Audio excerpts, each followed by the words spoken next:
Em 1932, o Brasil era um país partido, rachado entre as trincheiras da Revolução Constitucionalista e a terra seca e poeirenta do sertão. Enquanto os políticos e generais disputavam poder e constituições bem longe dos salões de mármore, uma jovem sangue nativo e olhar afiado buscava um outro tipo de verdade. O nome dela era Helena Suassuna, e ela não temia os soldados de Vargas, nem a fuzilaria que ecoava à distância. O que a inquietava era o silêncio profundo que vinha debaixo da terra. Um silêncio que parecia gritar mais alto que qualquer canhão. Helena era destemida.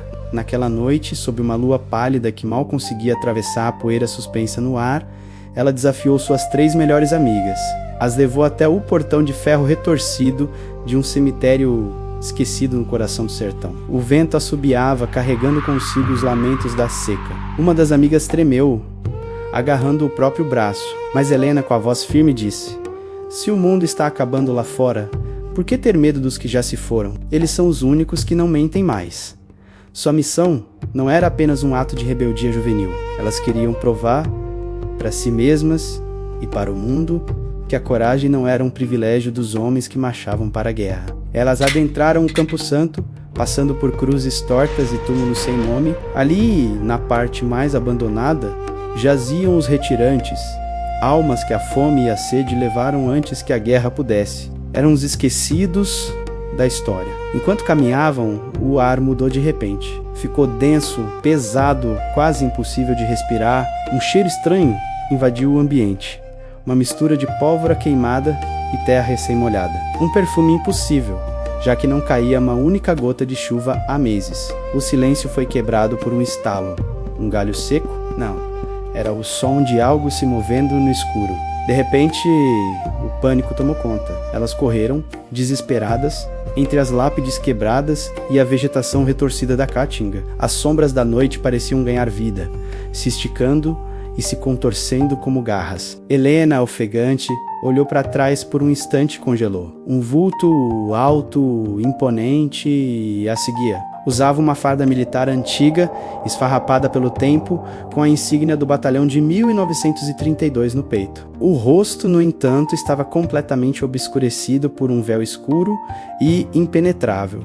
O mais assustador era que ele não corria. Ele deslizava sobre o chão de cascalho e terra rachada sem fazer um único ruído. Seus passos eram o som do próprio silêncio. As amigas de Helena gritavam em puro terror, mas ela parou. Algo naqueles olhos vazios, naquele abismo de escuridão sob o véu, a chamava. Não era um soldado vivo, era o peso de todas as promessas quebradas daquela revolução. O eco de todas as vidas sacrificadas em vão. Enquanto suas amigas fugiam, Helena permaneceu imóvel, esperando. O soldado fantasma se aproximou, sua presença gelando o ar quente da noite. Ele parou a poucos passos dela. Lentamente, estendeu uma mão esquelética, os ossos visíveis através da luva rasgada. Na palma da mão, ele não segurava uma arma, mas sim um papel antigo, amarelado e manchado com o que parecia ser sangue seco. Era um título de eleitor, datado de 1932, e nele, com uma caligrafia trêmula, estava escrito o nome dela, Helena, junto com uma data futura, o dia, o mês e o ano exatos de sua morte. E a causa o soldado então sussurrou. Sua voz não era de um homem só, mas um coro de 1000 almas esquecidas, um lamento que vinha das profundezas da terra. Nós morremos para que vocês tivessem voz. Use-a. Helena piscou, um único piscar de olhos, e a figura desapareceu. O ar voltou ao normal, o cheiro de pólvora se dissipou. Onde o soldado estava, restava apenas uma única e teimosa flor de mandacaru, brotando milagrosamente do chão mais seco e estéril de todo o cemitério. Naquela noite, a coragem de Helena não foi provada pela sua capacidade de enfrentar o medo ou de fugir dele, mas sim pela compreensão profunda que adquiriu. A compreensão de que o passado nunca morre de verdade. Ele nos vigia, nos observa, esperando que nossas ações façam valer cada sacrifício. Se essa história arrepiou você e te fez pensar, não se esqueça de deixar o seu like e compartilhar com aquele amigo que também adora um bom e sombrio caos brasileiro. Agora eu quero saber de você. Comenta aqui embaixo.